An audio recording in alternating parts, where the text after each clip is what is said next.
Oh, bon sang! Regarde ça!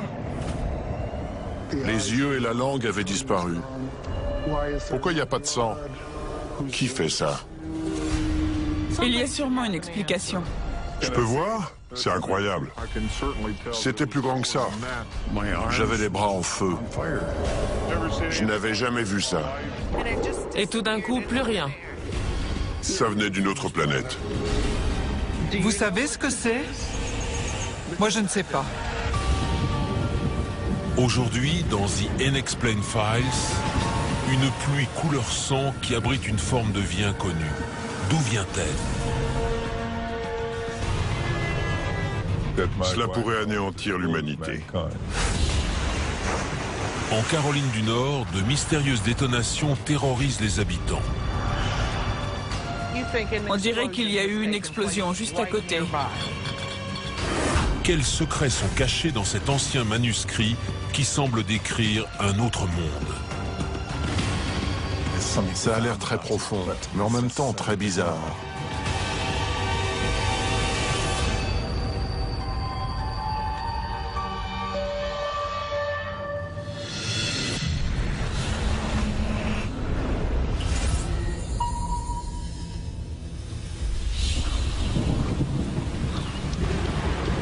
Le village de Sevanagala, à l'est du Sri Lanka.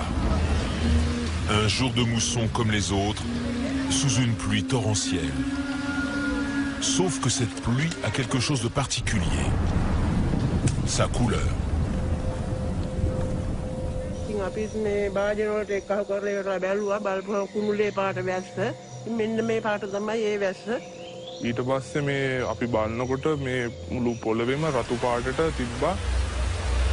La première averse est soudaine et ne dure que 15 minutes. Mais ce n'est que le début.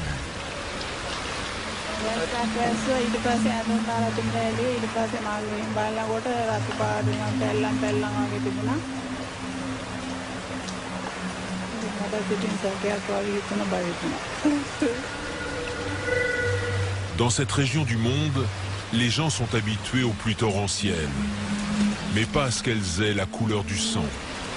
Ils ont peur de sortir de leur maison.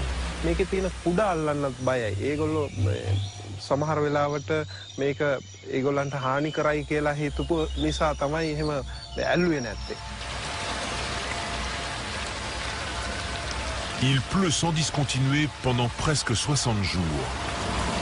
Les habitants restent cloîtrés chez eux, effrayés par cette pluie rouge et craignant que l'eau potable soit contaminée.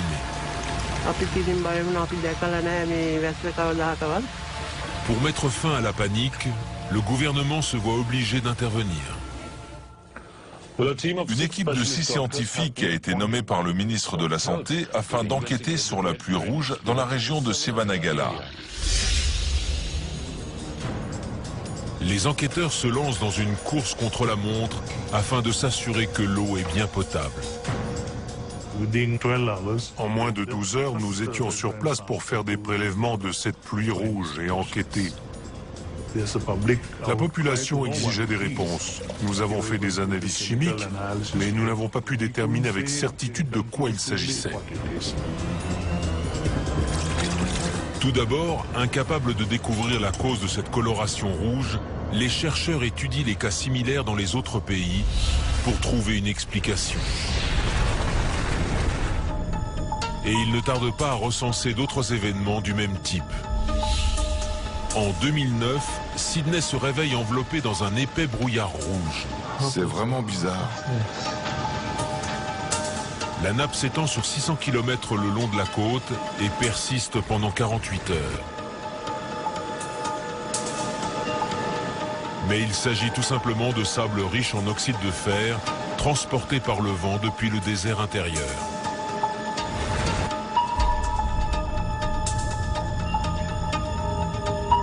En 2001, à Kerala, dans le sud de l'Inde, la même pluie rouge sang tombe sans discontinuer pendant 2 longs mois. On pense d'abord à du sable rouge, cette fois-ci en provenance du désert d'Arabie, qui aurait été soulevé par le vent chaud puis transporté au-dessus de l'océan Indien pour retomber mêlé à la pluie lors de la mousson.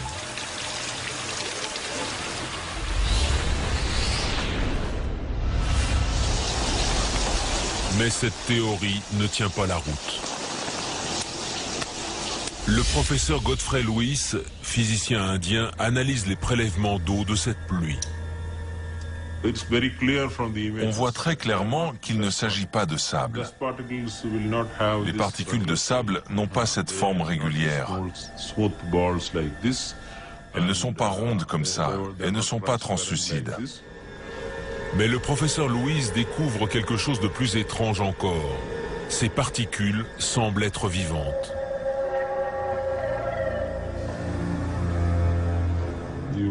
On voit ici qu'elle possède une membrane épaisse de couleur rouge et on distingue de la matière organique à l'intérieur. Il est donc évident que ce sont des cellules biologiques. Mais d'où viennent ces étranges cellules biologiques? Et est-il possible que la pluie transporte des molécules vivantes?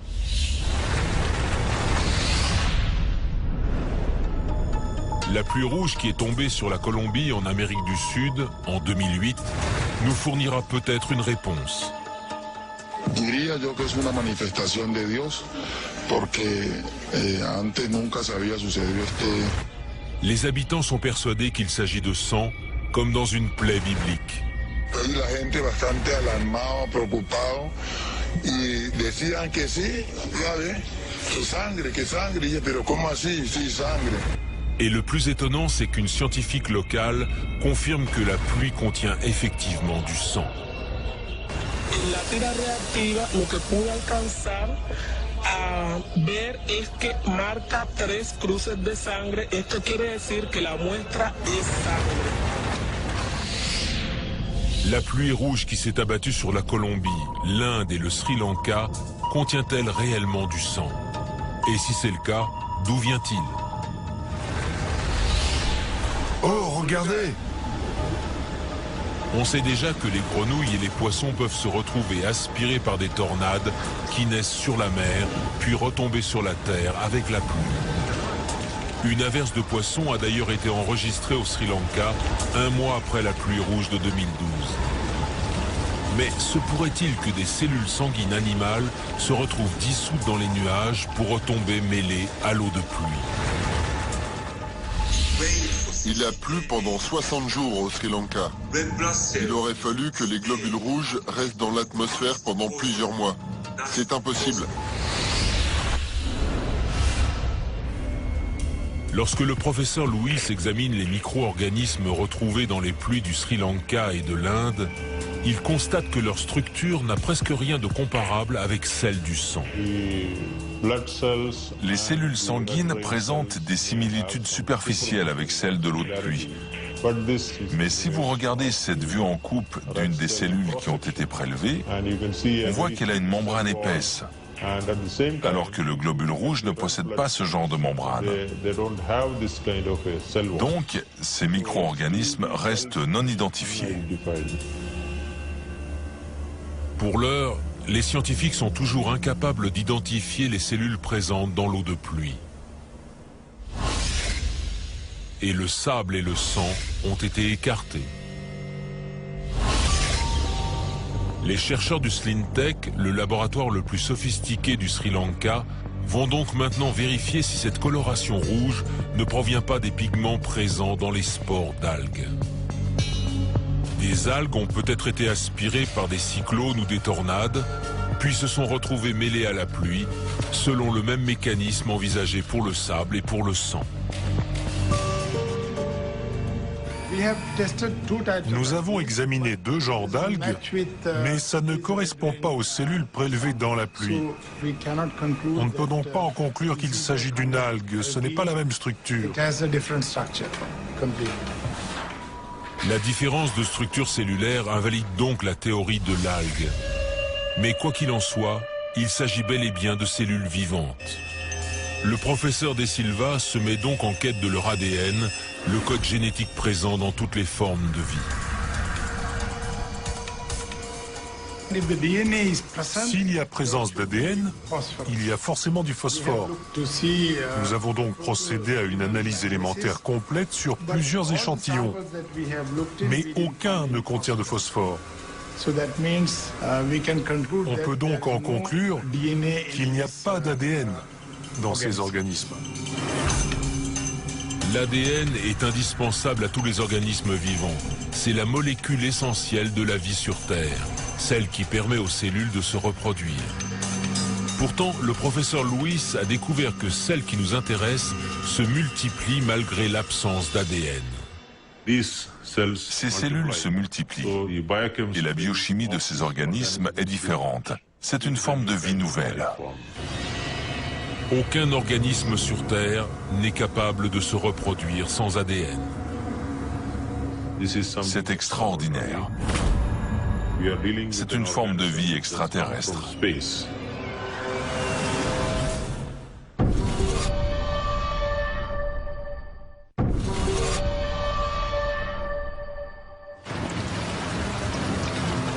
Les scientifiques enquêtent sur plusieurs cas de pluie rouge et ont fait une découverte étonnante. Les cellules présentes dans la pluie sont vivantes et se multiplient alors qu'elles ne contiennent pas d'ADN, molécule pourtant indispensable à tout organisme sur Terre pour se reproduire.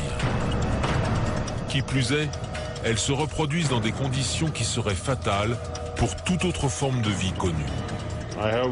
Je les ai fait chauffer pendant 15 heures à 300 degrés. Ça tuerait n'importe quel organisme normal. Et non seulement elles ont survécu à notre grand étonnement, mais elles continuent de se multiplier. Les analyses que le professeur Lewis a effectuées sur ces cellules l'ont amené à une conclusion étonnante.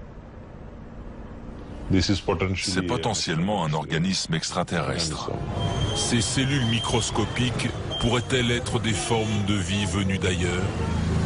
Le professeur Chandra Vikramasinghe est l'un des exobiologistes les plus réputés de la planète. Ce consultant pour l'Agence spatiale européenne est l'un des principaux experts dans l'éternel débat sur l'éventuelle présence d'une autre forme de vie dans l'univers. La présence de la vie en dehors de la Terre est bizarrement considérée comme une hypothèse tirée par les cheveux. Mais j'aurais plutôt tendance à dire que ce qui est extraordinaire, c'est de penser que ce minuscule grain de poussière que nous appelons la Terre est le centre de la vie dans l'univers et qu'il n'y a pas d'autre forme de vie à côté. Depuis 40 ans, le professeur enseigne dans des universités britanniques. Il décide pourtant de revenir dans son Sri Lanka natal afin de tenter de déterminer si la pluie rouge pourrait être causée par une forme de vie extraterrestre. Mais il doit d'abord en récupérer un échantillon. Comment avez-vous recueilli l'eau de pluie? Bien, dans ce seau. Dans ce seau, ok. C'est un échantillon? Elle est très rouge. Et le seau était plein de cette pluie, de cette eau rouge. C'est incroyable. Il pense qu'il y a un lien entre cette pluie rouge et un mystérieux événement survenu une semaine auparavant au Sri Lanka.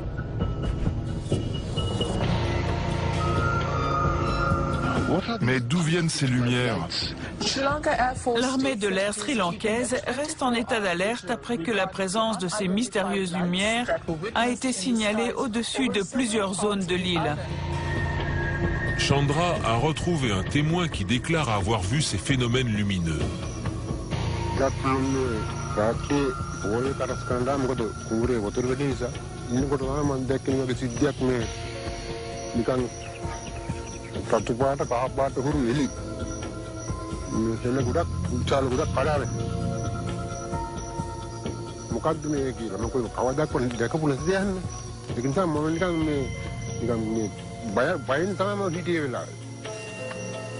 Takeri Banda a vu les lumières s'écraser sur Terre. Le lendemain, il a retrouvé de mystérieux débris dans son champ. C'est un gros morceau. Vous avez trouvé beaucoup de gros morceaux? Vous avez vu des boules de feu et vous les avez vues tomber du ciel. C'est très intéressant. Chandra pense savoir d'où proviennent ces débris. Si j'en crois ce que j'ai vu, je pense qu'il s'agissait d'une météorite. Chaque année, plus de 30 000 tonnes de météorites tombent sur la Terre.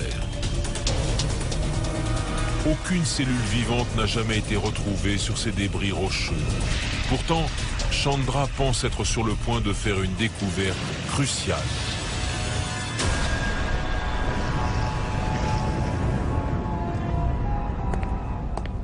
Je pense que les cellules retrouvées dans la pluie rouge pourraient provenir des météorites.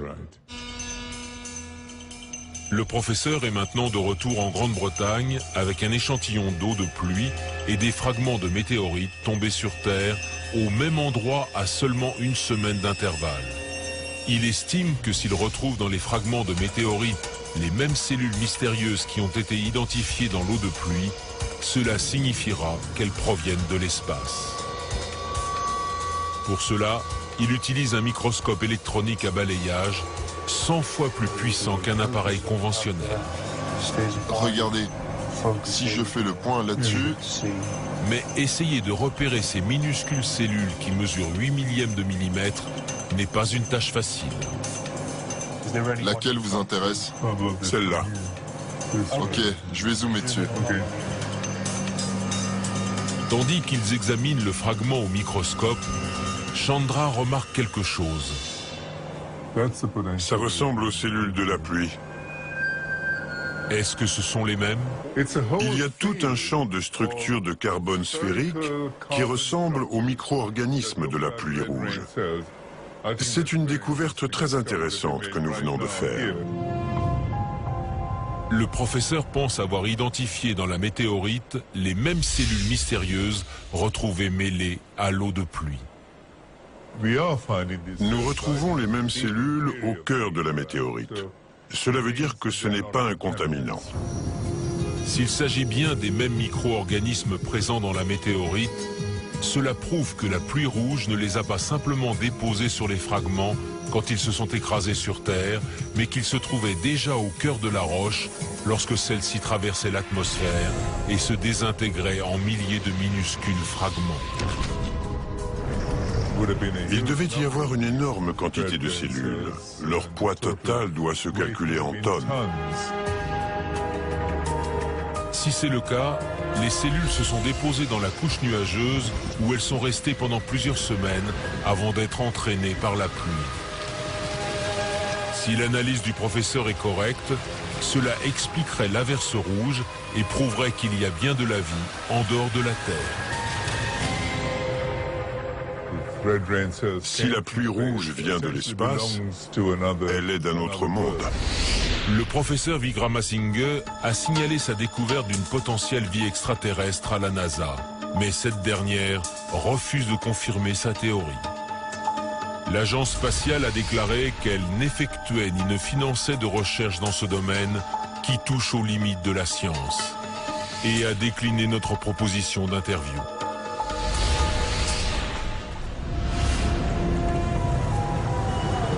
Toutefois, même si la NASA refuse de débattre sur la découverte de Chandra, les recherches du gouvernement sri-lankais sur la pluie rouge confirment sa théorie.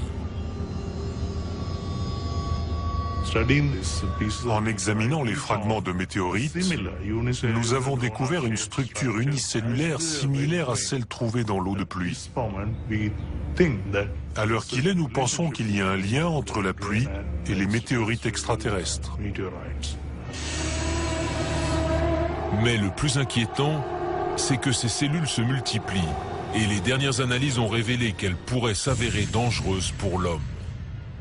On a trouvé une forte concentration d'uranium sur la couche extérieure de ces micro-organismes. Cet uranium extraterrestre pourrait représenter un risque pour la santé. L'uranium est radioactif et surtout très toxique s'il est ingéré ou inhalé. Il est cancérigène et l'exposition à de fortes doses peut provoquer une intoxication rénale fatale. Si ces cellules entrent en contact avec des cellules vivantes sur Terre, elles peuvent avoir des effets désastreux. Près d'une tonne de météorites s'écrasent sur la Terre chaque jour. Certaines contiennent peut-être des micro-organismes semblables à ceux que le professeur Vikramasinghe pense avoir découverts dans la pluie rouge. Je crois que nous devons accepter la possibilité que d'autres formes de vie arrivent sur Terre et provoquent des maladies ou affectent l'écologie de la faune et de la flore. Il existe un risque de pandémie qui pourrait même anéantir l'humanité tout entière. En dépit de cette théorie, personne ne sait avec certitude d'où proviennent ces étranges micro-organismes, ni même ce qu'ils sont ou s'ils représentent une menace. En attendant de le découvrir, la pluie rouge reste un phénomène inexpliqué.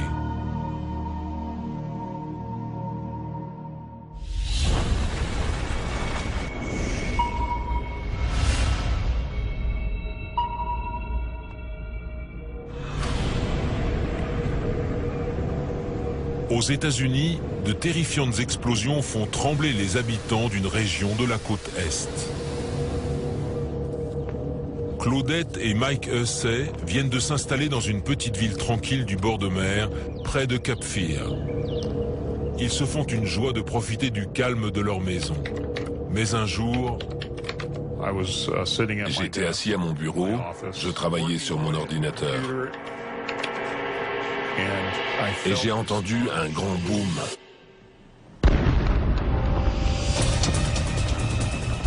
C'était tellement fort que les vitres ont tremblé. C'était assourdissant. Je me suis levé et je suis sorti pour voir ce qui avait frappé la maison.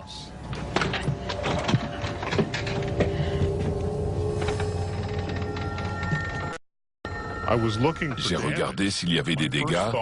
J'ai d'abord pensé que quelque chose était tombé du ciel. Une météorite, un morceau d'avion ou quelque chose comme ça. Mais il ne s'agit pas là d'un événement isolé. En effet, plusieurs fois par an, des bruits d'explosion font sursauter les habitants de Cape Fear. J'ai entendu un grand boom. Je me suis précipité dans la maison. On ne s'y attend pas. On entend un grand boom et ça fait peur.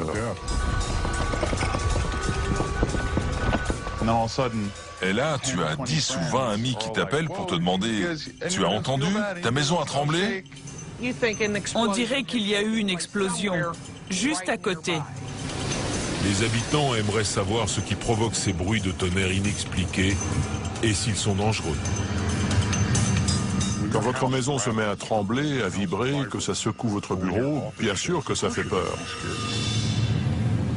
Cape Fear n'est pas la seule ville ébranlée par ces explosions.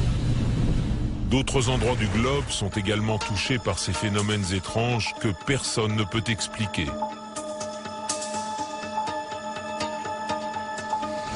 En Italie, on les appelle les Brontidi. Au Japon, Uminari. Et aux Philippines, Retumbos. Les habitants de Cape Fear, quant à eux, ont baptisé ces explosions canons de Seneca, du nom du lac Seneca dans l'État de New York, où l'on entend également ces bruits mystérieux.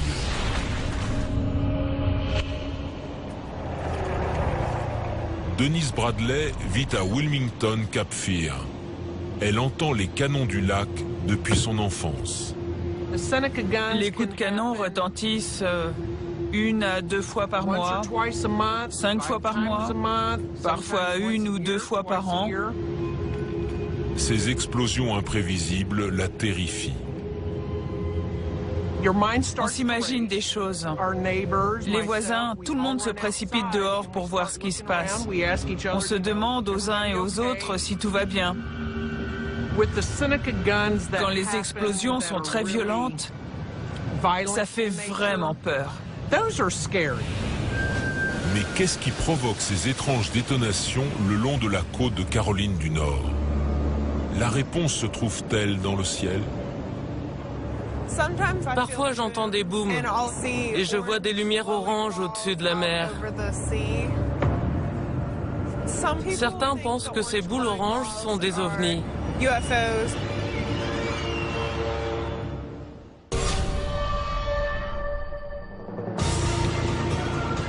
Le littoral de la Caroline du Nord est secoué par des détonations assourdissantes que les habitants ont baptisé canon de Sénéca. Parfois, on dirait un feu d'artifice, mais les plus violents font trembler la terre.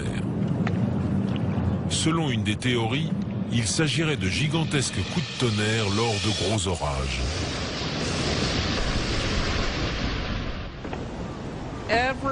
À chaque fois que j'entends ces coups de canon ou que je les ressens, je note l'heure qu'il est. Et je note les conditions météo du jour. Tel jour, il faisait soleil, pas de nuages. Ou alors, nuageux, mais pas de pluie. J'ai un journal de bord où je note tout. Ici, il y a le 2 et le 3 mars, les dernières explosions, assez violentes. D'après le journal de bord de Denise, les 2 et 3 mars 2013, le temps était clair et ensoleillé. Aucun orage en vue. Mais le tonnerre peut parfois être entendu à une distance de 20 km. De violents orages éloignés seraient-ils responsables de ces coups de canon?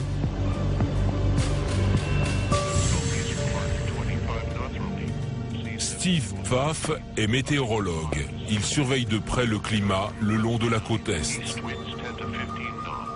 Il examine les images radar des 2 et 3 mars 2013. Il n'y avait aucune activité orageuse à proximité de Wilmington, donc il est très peu probable que les bruits aient été dus à des orages. Il existe pourtant un phénomène atmosphérique intéressant, l'inversion de température. Lorsqu'une poche d'air froid se retrouve piégée sous une couche d'air plus chaud au niveau du sol, l'air froid agit alors comme un tunnel capable de transporter les sons jusqu'à plusieurs centaines de kilomètres de distance. Les bruits d'explosion que Denise a notés dans son journal de bord les 2 et 3 mars pourraient-ils être dus à ce phénomène atmosphérique?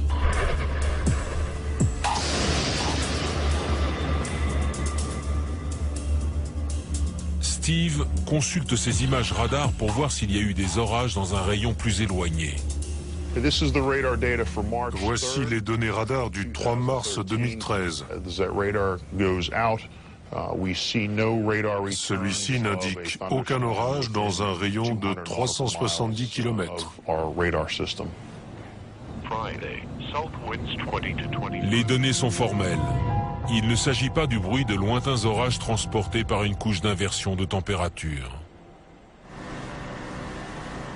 Ces détonations seraient-elles alors dues à autre chose? Comme des explosions lors d'exercices militaires en mer? En général, la police contacte l'armée. Et l'armée répond en gros, ça n'a rien à voir avec nous. S'il ne s'agit pas d'explosions provoquées par des exercices militaires, une autre explication plus probable est que ces bruits seraient peut-être causés par des avions. Est-ce que des avions provoqueraient des détonations en franchissant le mur du son au-dessus de l'océan? Jamie Moncrief vit et travaille dans la région depuis toujours. La théorie la plus répandue, c'est qu'il s'agit d'un bang supersonique. Il y a de nombreuses bases militaires en Caroline du Nord. Ces types pilotent des avions supersoniques et s'entraînent souvent au large. J'ai grandi près d'infrastructures militaires. Quand un avion passe le mur du son, vous l'entendez au-dessus de votre tête. On entend que ça vient d'en haut. C'est percussif. C'est un gros boom. Les canons de Sénéca ressemblent plus à un grondement de tonnerre. Je ne pense pas qu'il s'agisse d'un bang supersonique. Mike Hussey est du même avis. J'étais dans l'Air Force. J'entendais des bangs supersoniques tout le temps. J'ai vécu en Floride, et quand la navette spatiale atterrissait à Cap Canaveral, on entendait un triple bang supersonique, parce qu'elle voyage à une vitesse de 3 fois celle du son. Là, ça n'a rien à voir avec ça. Les bases militaires environnantes nient catégoriquement que leurs avions soient responsables de ces bruits. Ça arrive tellement souvent que quelqu'un sait forcément ce que c'est. Et pourtant, l'armée se tue à répéter « Ce n'est pas nous ». Combien de fois faut-il vous le dire? Nous n'avons pas franchi le mur du son. De fait, on parlait déjà des canons de Seneca avant même l'invention des avions. James Fenimore Cooper y fait référence dans une nouvelle dont l'action se déroule au lac Seneca en 1850. Le canon du lac est un mystère. C'est une détonation qui ressemble à un tir d'artillerie lourde et qui ne peut s'expliquer par aucune loi de la nature connue de l'homme.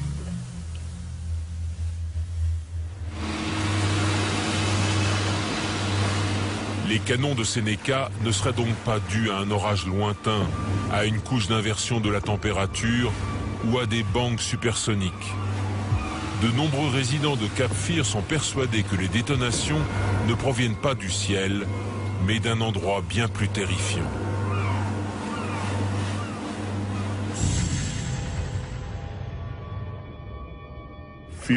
On dirait que ça vient d'en bas. Ça résonne dans le sol. Même quand on est sur le bateau, on dirait que ça vient de sous l'eau.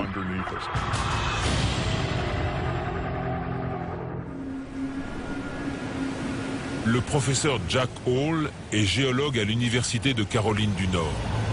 Il cherche à savoir ce qui se cache sous les pieds des habitants de Wilmington. Voici la côte est des États-Unis, et Wilmington se trouve là. Ces traits rouges indiquent les zones de faille le long du littoral américain. Il s'agit de fissures dans la croûte terrestre, et quand elles se déplacent, elles provoquent un tremblement de terre. Il y a une source potentielle ici, ce qui pourrait générer des séismes et par conséquent des bruits. Mais en consultant les données sismiques pour la région, le professeur Hall en tire une conclusion étonnante. Si je retourne ma carte, les points jaunes indiquent les emplacements des sismographes. Ils sont capables d'enregistrer des mouvements que nous ne ressentons même pas. Les points rouges marquent les épicentres des séismes de 1973 à aujourd'hui, c'est-à-dire de ces 40 dernières années.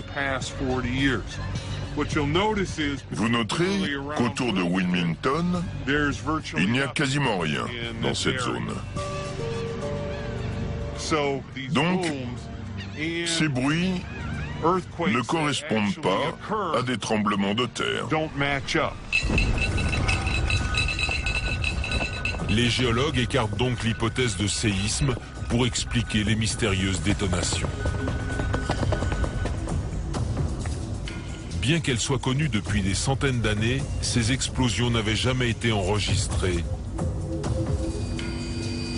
jusqu'à aujourd'hui. En avril 2012, Paul Glaser décide d'enregistrer les détonations qui secouent la maison de ses parents depuis des années.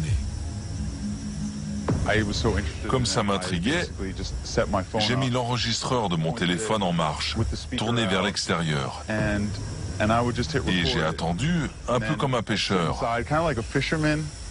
Il m'a fallu 2 semaines, mais je les ai eus. Je vais vous faire écouter. Après plusieurs semaines de patience, Paul Glaser réussit enfin à enregistrer cet étrange phénomène pour la première fois.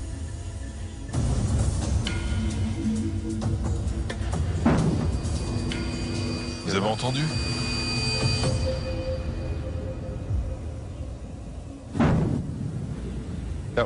Il n'était pas très violent. Ça n'a pas fait trembler la maison ou les fenêtres, mais c'était suffisamment fort pour que je sache ce que c'était. Paul a fait écouter son enregistrement à d'autres résidents.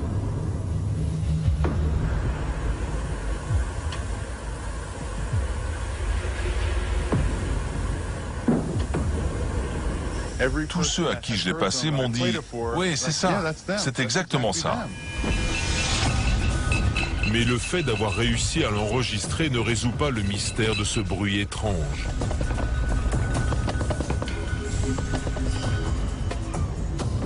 Les scientifiques ont écarté les séismes, les orages et les avions supersoniques.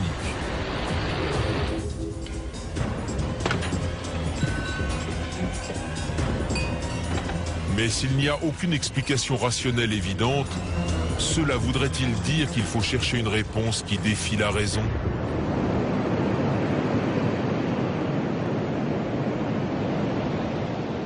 Comme beaucoup d'habitants de Cap Fear, Evie Bird est troublée par ces terrifiantes explosions. Quand quelque chose que vous êtes incapable d'expliquer secoue votre maison, voire la ville tout entière, ça fait vraiment peur. Ces 3 dernières années, Evie et ses voisins ont remarqué quelque chose d'étrange au moment des détonations. Parfois, la nuit, j'entends des booms et je vois des lumières oranges au-dessus de la mer. Je ne sais pas ce que c'est. Elles sont immobiles, par petits groupes. Mais ce n'est pas un avion, parce que ça ne clignote pas. Ce sont juste des lumières oranges qui flottent. Un soir, il y en avait tellement qu'on est tous sortis, les voisins, la famille, pour les regarder. Evie prétend que ces lumières n'apparaissent qu'au moment des explosions. On dirait que les bruits viennent du même endroit que les boules oranges. Mais si les deux sont liés, alors de quoi s'agit-il? Certains pensent que les boules oranges sont des ovnis ou des aliens. Quand il s'agit d'un phénomène inexpliqué, on se fait sa propre opinion. Ce qui fait peur, c'est que personne ne soit capable d'expliquer. Alors pourquoi ce ne serait pas des ovnis? Pourquoi ce ne serait pas des extraterrestres? Les canons du lac Seneca continuent d'effrayer les habitants de Cap Fear. C'était violent, ça a secoué beaucoup de gens.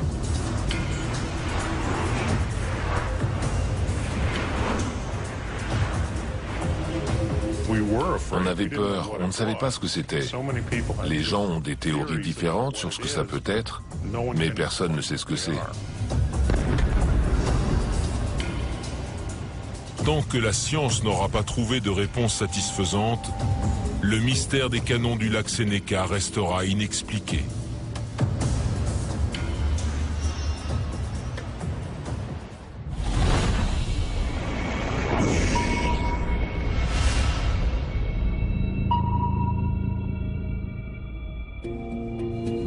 Voici un manuscrit qui défie la compréhension.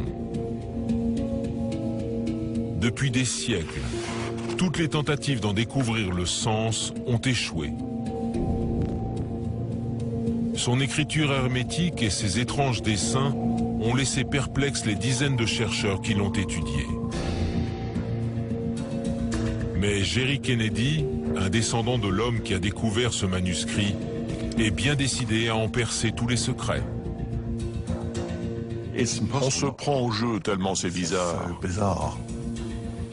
Ça a l'air très profond, mais on n'a jamais pu le déchiffrer. C'est le manuscrit le plus mystérieux de l'histoire.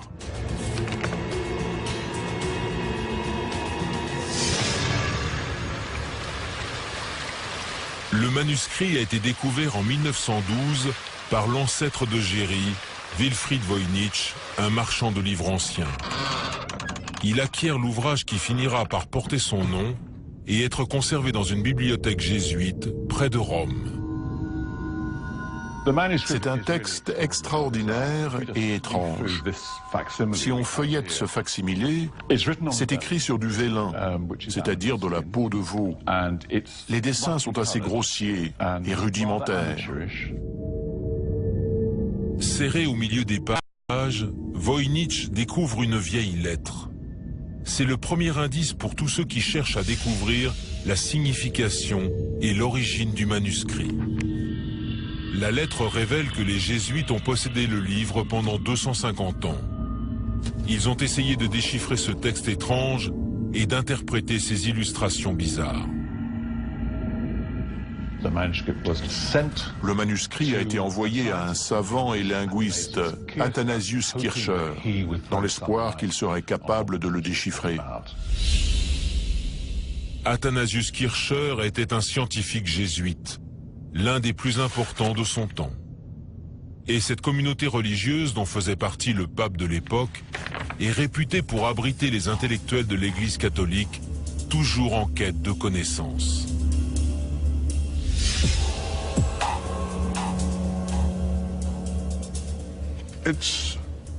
C'est un livre mystérieux.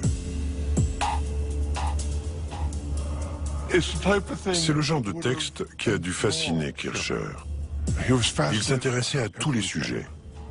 Il écrivait sur tout, il faisait des recherches sur tout. C'est un mystère de l'univers qu'il faut percer, parce qu'il nous révélera quelque chose au sujet de Dieu. Pourtant, Athanasius Kircher s'est avéré incapable de déchiffrer le message caché dans ce mystérieux manuscrit. Le texte est resté une énigme et, craignant qu'il ne soit hérétique, les jésuites l'ont gardé sous clé jusqu'à ce que Wilfrid Voynich le redécouvre en 1912. Qu'y avait-il à craindre? Serait-il une preuve de l'existence d'autres mondes? On pense aux extraterrestres.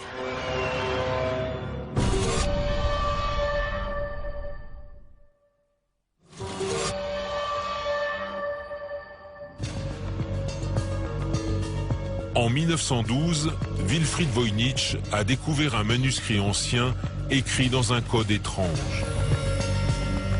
Il a également trouvé une lettre dans le livre écrite en 1666. Celle-ci révèle que l'un de ses précédents propriétaires avait une théorie concernant son auteur, un indice potentiellement précieux pour déchiffrer le texte. Ce livre a appartenu à l'empereur Rodolphe. Il pensait que l'auteur en était l'anglais Roger Bacon. Roger Bacon était un moine du XIIIe siècle, fasciné par l'alchimie, science occulte qui prétend transformer le métal en or, et que l'Église considère comme une hérésie. Roger Bacon était très actif dans ce domaine. Il est possible que le manuscrit Voynich contienne des secrets sur l'alchimie. Voynich pensait que Bacon avait été contraint de cacher ses recherches en utilisant un code.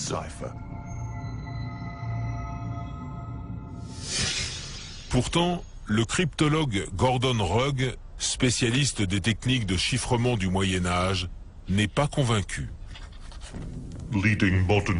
Les cryptanalystes modernes ont soumis le texte de Voynich à des logiciels pour essayer de déceler des motifs tous les 10, 20, 40 caractères. Et ils n'ont rien trouvé. Si le livre a bien été écrit avec un code, il est trop sophistiqué pour que les ordinateurs modernes et les cryptanalystes puissent le déchiffrer. Mais cela semble impossible, compte tenu des techniques dont disposait Roger Bacon. Et s'il y avait une autre explication? Si le texte n'était pas codé, mais n'avait tout simplement aucun sens.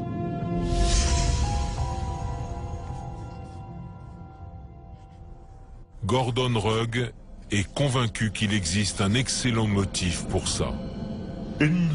Au Moyen-Âge, les livres de prophétie avaient beaucoup de valeur. Je pense que c'est très certainement un canular, écrit simplement pour en tirer de l'argent. Ce serait tout à fait logique.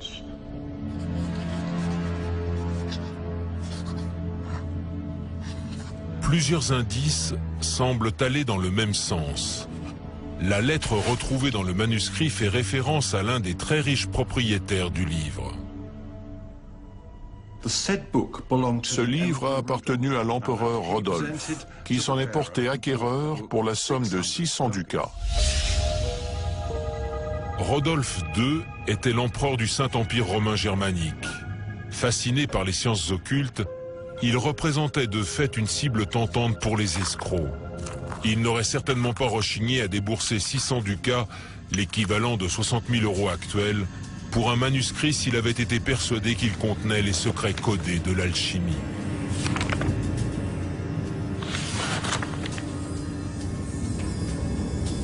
Les principaux suspects dans cette théorie du canular sont John Dee et Edward Kelly, deux Anglais qui prétendaient être capables de transformer le cuivre en or.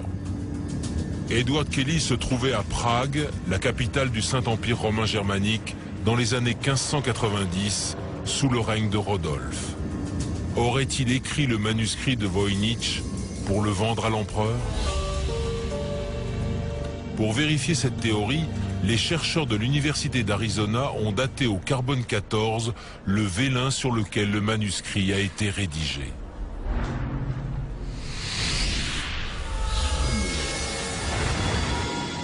La datation au carbone 14 est un outil précieux pour percer les mystères anciens. En mesurant la dégradation du carbone 14 radioactif, on peut ainsi déterminer l'âge des matières organiques, comme le vélin du manuscrit. Cette méthode permettra-t-elle de dater le livre et d'étayer la théorie selon laquelle il aurait été écrit dans les années 1590? Nous avons daté 4 pages du vélin à différents endroits du manuscrit. Et nous avons découvert qu'elles avaient des dates radiocarbone très rapprochées, dans une période comprise entre 1404 et 1438, avec un taux de certitude de 95%. Cette datation au carbone 14 balaie l'hypothèse selon laquelle le livre aurait été écrit par John Dee et Edward Kelly en personne. Il a été rédigé plus d'un siècle avant leur naissance. Le manuscrit de Voynich reste donc un mystère. Dans sa quête pour le déchiffrer, Jerry Kennedy change d'approche et s'intéresse de plus près à ces étranges illustrations.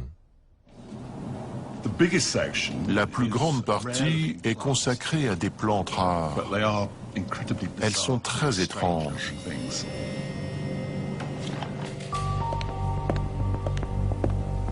Jerry emporte une copie du manuscrit à Kew Gardens, près de Londres, centre de recherche botanique réputé dans le monde entier. On y trouve plus de 30 000 espèces de plantes, la plus grande collection de la planète. Si les botanistes parviennent à identifier les plantes du manuscrit, on pourra peut-être en découvrir le sens et l'origine. On dirait qu'elle est greffée sur la base, mais on ne voit pas ce genre de choses dans la nature. Donc je crois qu'on peut dire que ce sont des plantes imaginaires et non pas réelles. Il n'y a rien de tel sur Terre? Rien de tel. Les plantes ne ressemblent à aucune espèce connue de l'homme. Mais le manuscrit contient d'autres illustrations plus étranges encore. Il y a aussi une section qu'on pourrait qualifier de cosmologique ou astrologique. Il y a une spirale qui pour certains représente clairement Andromède. Andromède est la galaxie spirale la plus proche de la Terre. Et elle ressemble étrangement au diagramme du manuscrit. Pourtant, elle se trouve à plusieurs millions d'années-lumière et sa spirale n'est visible qu'à l'aide d'un puissant télescope. Or, cette technologie n'existait pas lorsque le manuscrit de Voynich a été rédigé au début du XVe siècle. Comment quelqu'un sur Terre aurait-il pu dessiner une galaxie qui n'était pas encore découverte? On dirait qu'il y a un sens caché. Et la théorie la plus étonnante, c'est que c'est un code secret qui vient d'un autre monde. On pense aux extraterrestres. Si l'on en croit cette incroyable hypothèse, le manuscrit de Voynich serait le fruit d'une intelligence extraterrestre. Est-il possible qu'il existe une autre espèce proche de l'homme dans l'univers qui tenterait de communiquer avec nous? Que ce texte ait été écrit par des êtres d'une autre planète, des faussaires ou des alchimistes, nul n'en a encore percé le mystère. L'envie de le déchiffrer est une obsession qui ne vous lâche plus. Mais malgré les efforts des scientifiques du XXIe siècle, le manuscrit de Voynich reste à ce jour inexpliqué.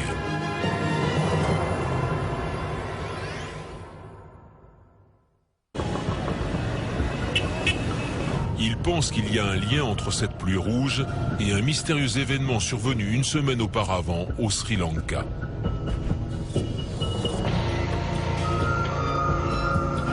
Mais d'où viennent ces lumières? L'armée de l'air sri-lankaise reste en état d'alerte après que la présence de ces mystérieuses lumières a été signalée au-dessus de plusieurs zones de l'île. Chandra a retrouvé un témoin qui déclare avoir vu ces phénomènes lumineux.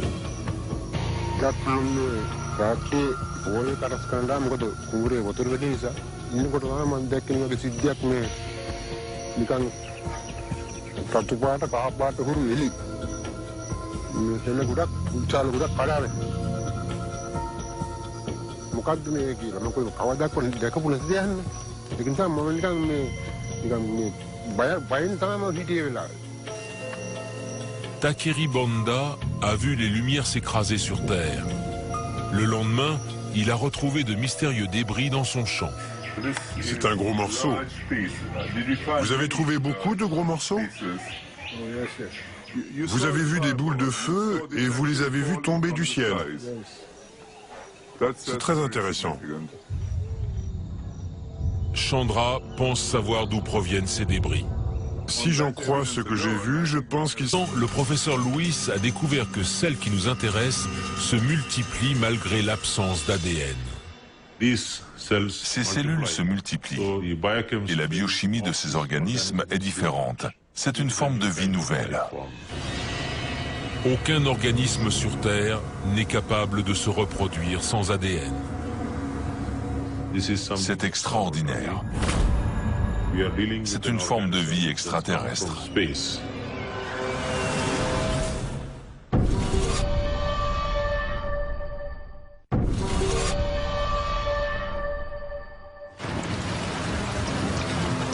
Les scientifiques enquêtent sur plusieurs cas de pluie rouge et ont fait une découverte étonnante. Les cellules présentes dans la pluie sont vivantes et se multiplient alors qu'elles ne contiennent pas d'ADN, molécule pourtant indispensable à tout organisme sur Terre pour se reproduire.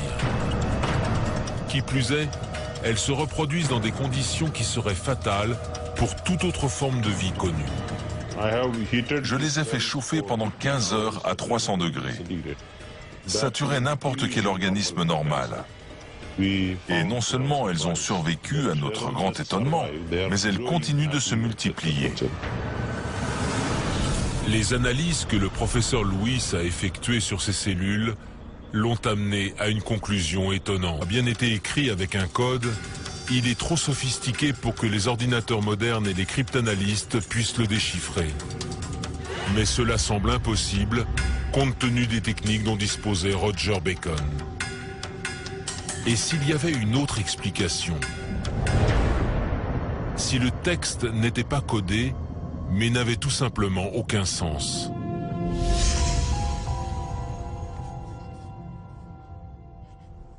Gordon Rugg est convaincu qu'il existe un excellent motif pour ça. Au Moyen-Âge, les livres de prophétie avaient beaucoup de valeur.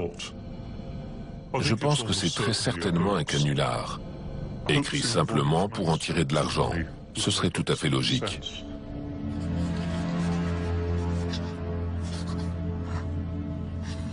Plusieurs indices semblent aller dans le même sens. La lettre retrouvée dans le manuscrit fait référence à l'un des très riches propriétaires du livre. Ce livre a appartenu à l'empereur Rodolphe, qui s'en est porté acquéreur pour la somme de 600 ducats. Rodolphe II était l'empereur du Saint-Empire romain germanique. Fasciné par les sciences occultes, il représentait de fait une cible tentante pour les escrocs. Il n'aurait certainement pas rechigné à débourser 600 ducats écrits dans un code étrange. Il a également trouvé une lettre dans le livre écrite en 1666.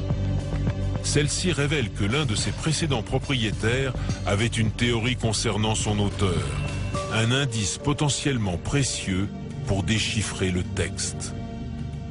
Ce livre a appartenu à l'empereur Rodolphe. Il pensait que l'auteur en était l'anglais Roger Bacon.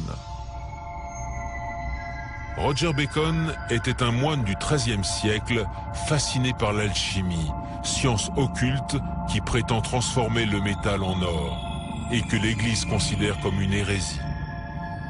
Roger Bacon était très actif dans ce domaine. Il est possible que le manuscrit Voynich contienne des secrets sur l'alchimie. Voynich pensait que Bacon avait été contraint de cacher ses recherches en utilisant un code. Pourtant, le cryptologue Gordon Rugg, spécialiste des techniques de chiffrement du Moyen-Âge, n'est pas convaincu. Les cryptanalystes modernes ont soumis le texte de Voynich à des logiciels pour essayer de déceler des motifs tous les 10, 20, 40 caractères. Et ils n'ont rien trouvé. Si le livre Pfaff est météorologue, il surveille de près le climat le long de la côte Est. Il examine les images radar des 2 et 3 mars 2013. Il n'y avait aucune activité orageuse à proximité de Wilmington, donc il est très peu probable que les bruits aient été dus à des orages. Il existe pourtant un phénomène atmosphérique intéressant, l'inversion de température. Lorsqu'une poche d'air froid se retrouve piégée sous une couche d'air plus chaud au niveau du sol, l'air froid agit alors comme un tunnel capable de transporter les sons jusqu'à plusieurs centaines de kilomètres de distance. Les bruits d'explosion que Denise a notés dans son journal de bord les 2 et 3 mars pourraient-ils être dus à ce phénomène atmosphérique ?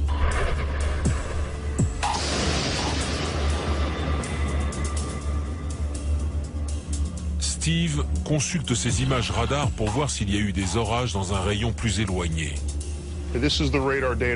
Voici les données radar du 3 mars 2013.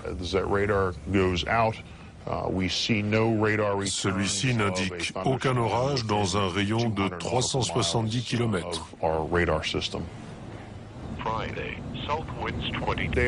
Voici les données radar du 3 mars 2013. Celui-ci n'indique aucun orage dans un rayon de 370 km. Les données sont formelles. Il ne s'agit pas du bruit de lointains orages transportés par une couche d'inversion de température. Ces détonations seraient-elles alors dues à autre chose ? Comme des explosions lors d'exercices militaires en mer ? En général, la police contacte l'armée. Et l'armée répond en gros, ça n'a rien à voir avec nous. S'il ne s'agit pas d'explosions provoquées par des exercices militaires, une autre explication plus probable est que ces bruits seraient peut-être causés par des avions. Est-ce que des avions provoqueraient des détonations en franchissant le mur du son au-dessus de l'océan? Jamie Moncrief vit et travaille dans la région depuis toujours. La théorie la plus répandue, c'est qu'il s'agit d'un bang supersonique. Il y a de nombreuses bases militaires en Caroline du Nord. Ces types pilotent des avions. Vous avez trouvé beaucoup de gros morceaux? Vous avez vu des boules de feu et vous les avez vues tomber du ciel. C'est très intéressant. Chandra pense savoir d'où proviennent ces débris. Si j'en crois ce que j'ai vu, je pense qu'il s'agissait d'une météorite. Chaque année, plus de 30 000 tonnes de météorites tombent sur la Terre. Aucune cellule vivante n'a jamais été retrouvée sur ces débris rocheux. Pourtant, Chandra pense être sur le point de faire une découverte cruciale.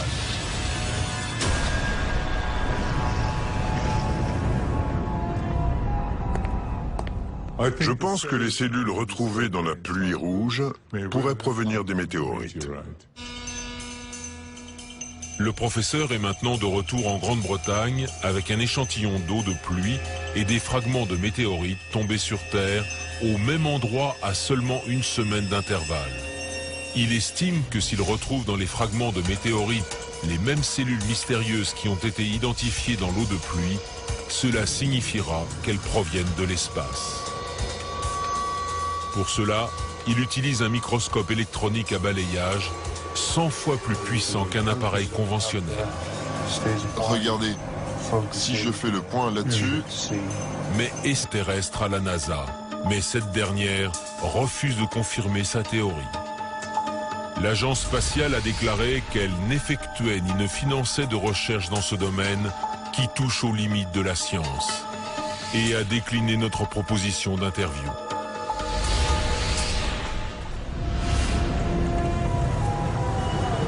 Toutefois, même si la NASA refuse de débattre sur la découverte de Chandra, les recherches du gouvernement sri-lankais sur la pluie rouge confirment sa théorie.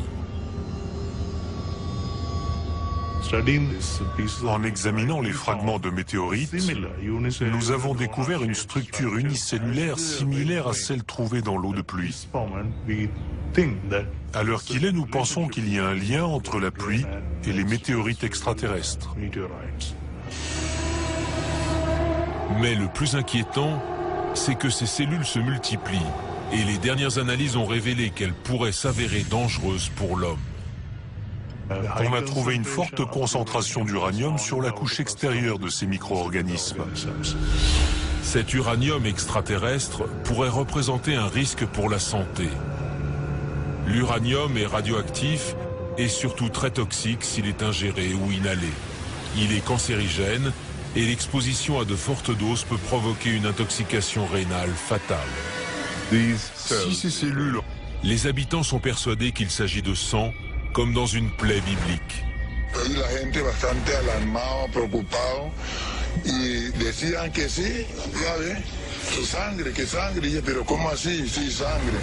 Et le plus étonnant, c'est qu'une scientifique locale confirme que la pluie contient effectivement du sang. La tira reactiva, lo que pude alcanzar a ver es que marca 3 cruces de sangre. Esto quiere decir que la muestra es sangre. La pluie rouge qui s'est abattue sur la Colombie, l'Inde et le Sri Lanka contient-elle réellement du sang? Et si c'est le cas, d'où vient-il? Oh, regardez! On sait déjà que les grenouilles et les poissons peuvent se retrouver aspirés par des tornades qui naissent sur la mer, puis retomber sur la terre avec la pluie. Une averse de poissons a d'ailleurs été enregistrée au Sri Lanka un mois après la pluie rouge de 2012. Mais se pourrait-il que des cellules sanguines animales se retrouvent dissoutes dans les nuages pour retomber mêlées à l'eau de pluie? Il a plu pendant 60 jours au Sri Lanka. Il aurait fallu que les globules rouges restent dans l'atmosphère pendant plusieurs mois. C'est impossible. Lorsque le profondant de l'homme qui a découvert ce manuscrit est bien décidé à en percer tous les secrets. On se prend au jeu tellement c'est bizarre. Ça a l'air très profond, mais on n'a jamais pu le déchiffrer. C'est le manuscrit le plus mystérieux de l'histoire.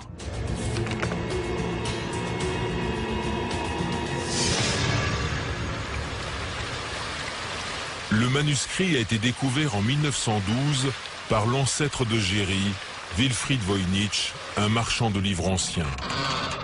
Il acquiert l'ouvrage qui finira par porter son nom et être conservé dans une bibliothèque jésuite près de Rome. C'est un texte extraordinaire et étrange. Si on feuillette ce facsimilé, c'est écrit sur du vélin, c'est-à-dire de la peau de veau. Les dessins sont assez grossiers et rudimentaires. Serré au milieu des pages, Voynich découvre une vieille lettre. C'est le premier indice pour tous ceux qui cherchent à découvrir la signification et l'origine du manuscrit. La lettre révèle que les jésuites ont possédé le livre pendant 250 ans.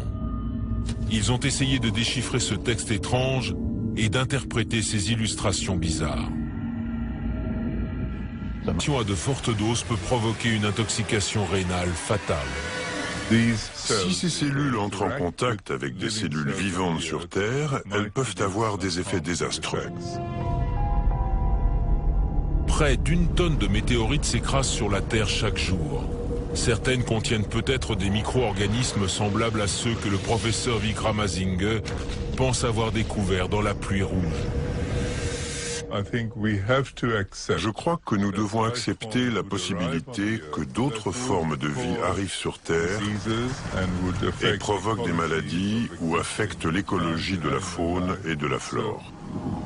Il existe un risque de pandémie qui pourrait même anéantir l'humanité tout entière. En dépit de cette théorie, personne ne sait avec certitude d'où proviennent ces étranges micro-organismes, ni même ce qu'ils sont ou s'ils représentent une menace. En attendant de le découvrir, la pluie rouge reste un phénomène inexpliqué.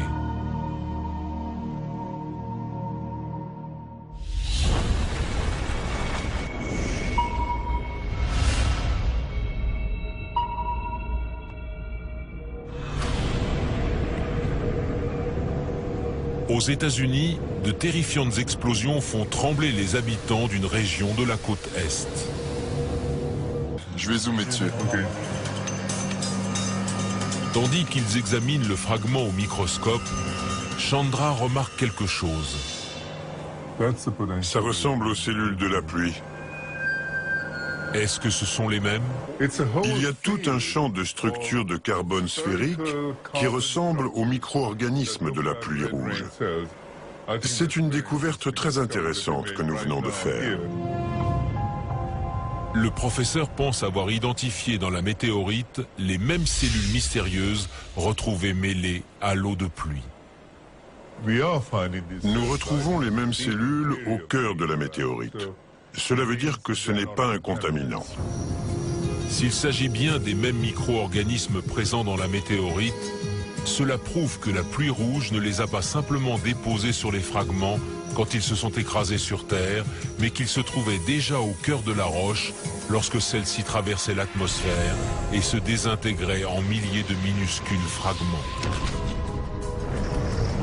Il devait y avoir une énorme quantité de cellules. Leur poids total doit se calculer en tonnes.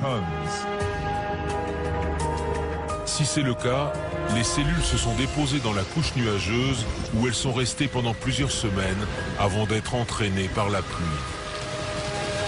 Si l'analyse du professeur est correcte, cela expliquerait l'averse rouge.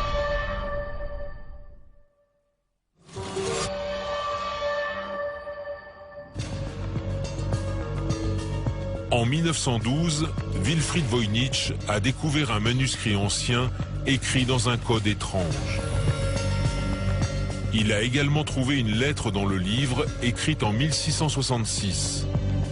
Celle-ci révèle que l'un de ses précédents propriétaires avait une théorie concernant son auteur, un indice potentiellement précieux pour déchiffrer le texte.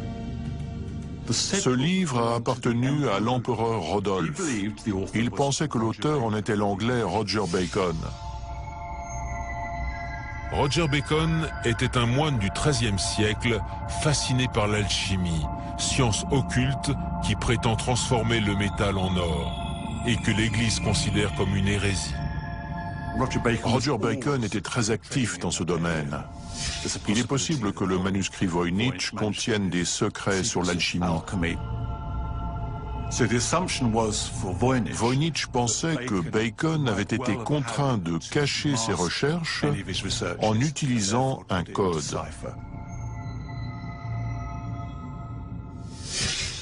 Pourtant, le cryptologue Gordon Rugg, spécialiste des techniques de chiffrement du Moyen-Âge, n'est pas convaincu.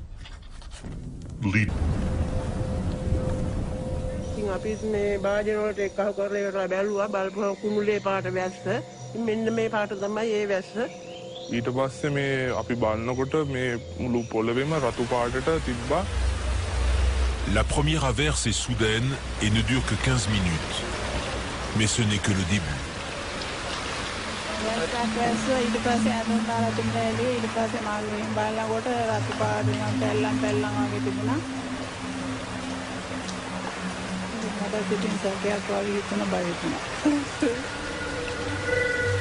Dans cette région du monde, les gens sont habitués aux pluies torrentielles, mais pas à ce qu'elles aient la couleur du sang.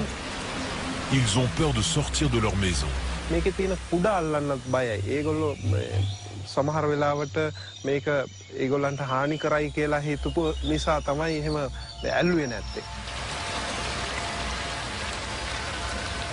Il pleut sans discontinuer pendant presque 60 jours. Les habitants restent cloîtrés chez eux, effrayés par cette pluie rouge et craignant que l'eau potable soit contaminée. Pour mettre fin à la panique, le gouvernement se voit obligé d'intervenir. Une équipe de 6 scientifiques a été nommée par le ministre de la Santé afin d'enquêter sur la pluie rouge dans la région